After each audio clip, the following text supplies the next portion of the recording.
But the G20 naturally responds to the pressing issues of the day. It is also a tradition in the presidency, for the presidency, to flag concerns that are most immediate and seek support of the larger membership. Where India is concerned, some of the priorities are self-evident. Energy security and food security are two such examples. After the pandemic, there is a global expectation that more equitable solutions would be found for health challenges. And as the driver of the widely appreciated vaccine Maitri, the Global South has hopes that India would take forward this cause. Our commitment to climate action and climate justice is again very well recognized. This is even more so in the context of national actions and policies on this subject in the last 8 years. Most of all, our digital prowess and its effective application on the ground, that has really caught the world's attention. While noting all these developments, let me address some specific issues that are likely to come up in the G20 context. As a civilizational state, it was imperative that India is not only conscious of its heritage and culture, but brings those perspectives to bear on contemporary issues. As we currently consider the challenges of climate action, it is natural that we reassert our innate reverence for nature and search for solutions that are not just material but also behavioral. We would seek to encourage a rethink around the world, both on how we produce, but equally important, on how we consume. Green transition at scale is possible only when climate action is converted into a people's movement. During our G20 presidency, we will spotlight life as in lifestyle for environment, with its associated environmentally sustainable and responsible choices at the level of individual lifestyles as well as national development. Only then will it lead to globally transformative actions, resulting in a cleaner, greener, and bluer future. We will make life a global movement, one that envisions placing the prevalent use and dispose economy with a circular economy. It intends to nudge individuals to undertake simple acts in their everyday life that can contribute to effectively address the challenges of climate change, environment degradation, energy crisis, and rapid sustainable growth. Pro-planet people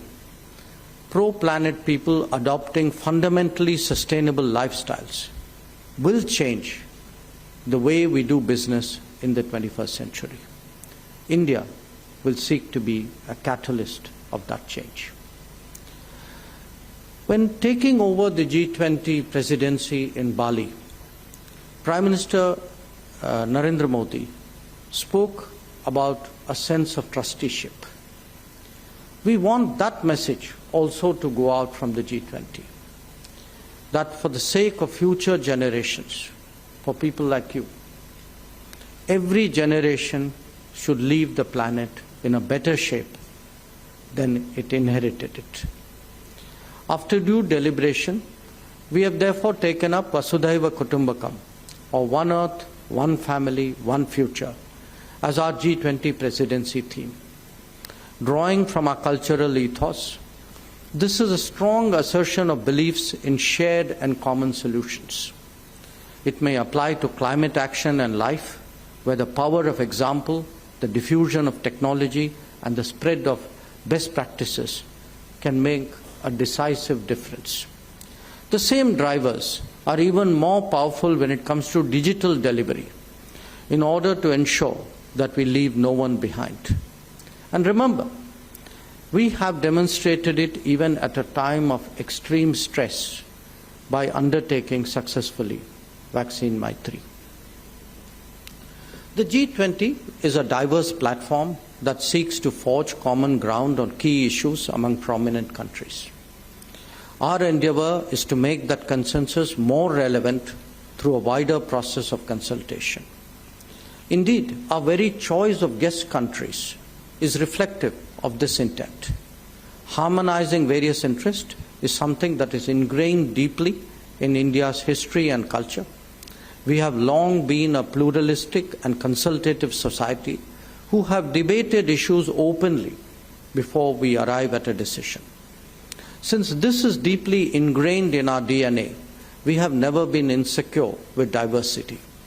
Our essential unity is not only the basis for pluralism, but it is also a source of confidence for engaging the world.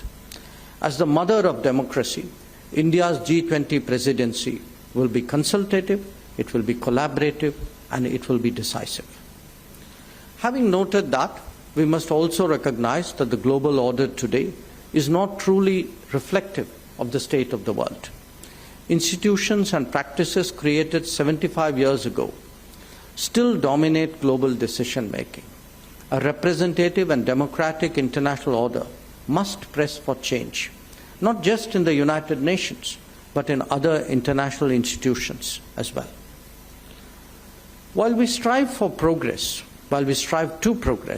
on this broad agenda of issues, the G20 cannot be impervious to immediate developments that have a direct consequence on global well-being. This year, much of that debate has centered around the Ukraine conflict. As you all know, the Prime Minister had declared that this is not an era of war, and that dialogue and diplomacy alone can provide solutions. At Bali, the significance of this position was widely recognized by G20 leaders. In fact, the universality of this message is being appreciated as well. Many of you today would have read in the newspapers that you would have seen in the morning or read on your phones, Prime Minister's own thoughts about assuming the G20 presidency. And that, by the way, has appeared in newspapers across the world. Now, we should reflect on what, to my mind, were the 8 key points that he has articulated in his speech. And those points are: 1, the greatest challenges can be solved not by fighting with each other, but by acting together. 2, technology gives us the means to address problems on a humanity-wide scale. 3, digital public goods that we have created are increasingly perceived by the world as delivering revolutionary progress. 4, India's experiences can provide insights for possible solutions. 5, our G20 priorities will be shaped by the interests of the Global South. 6, we will encourage sustainable and environment-friendly lifestyles based on trusteeship over nature. 7, we will seek to depoliticize the global supply of food, fertilizers, and medical products. And 8, we will encourage an honest conversation among the most powerful countries. So, as the youth of India, it is important that you are not only aware of the G20 activities, but also of India's approach that I have just summarized.